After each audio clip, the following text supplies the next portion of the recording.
Hi, I'm Elyse Bouvier. I'm a filmmaker and photographer, and I work in communications at the university. I have been renting this place for about 6 years. I live here with my 5-year-old ragdoll cat and all the things that I've collected from my travels in life.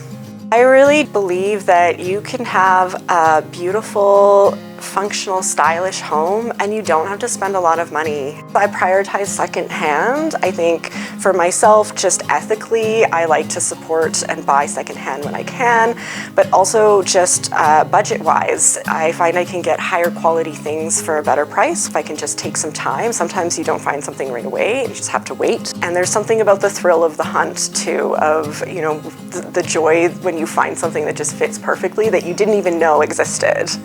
This is my kind of like faux built-in that I've made with mismatched shelving, which I'm kind of actually so pleasantly surprised with how it turned out.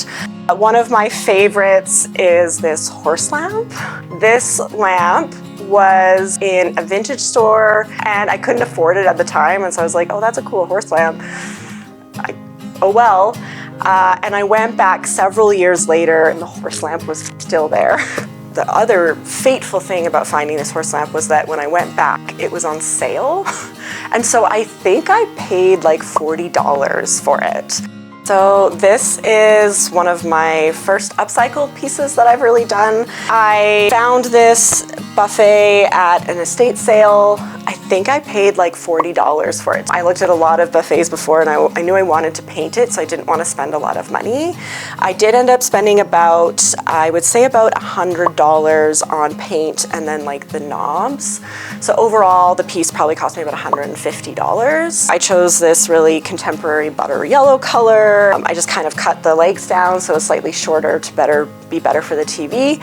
It took a while to find this couch. I think anyone who's done couch shopping knows that it's really hard to find like the perfect couch. I think that I paid around $300 for it. It's a vintage, custom-made couch from Montreal.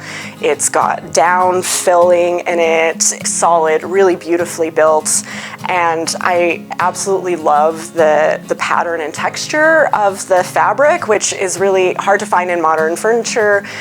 This is my little coffee bar setup area. I saw a shelf like this, I think on Instagram, so I made this shelf so that I could put all my cookbooks and hang some of my mugs. All of these are from local artists. I love to collect ceramic mugs. I got this very cool vintage espresso machine off of Facebook Marketplace. I used to work in the coffee industry, so I was able to kind of like fix it up a bit, clean it up. It's from the 90s. I'm not sure what year, but it's had a long life and it still makes good coffee. Honestly, I think I paid like $50 for it, which is pretty incredible for an espresso machine.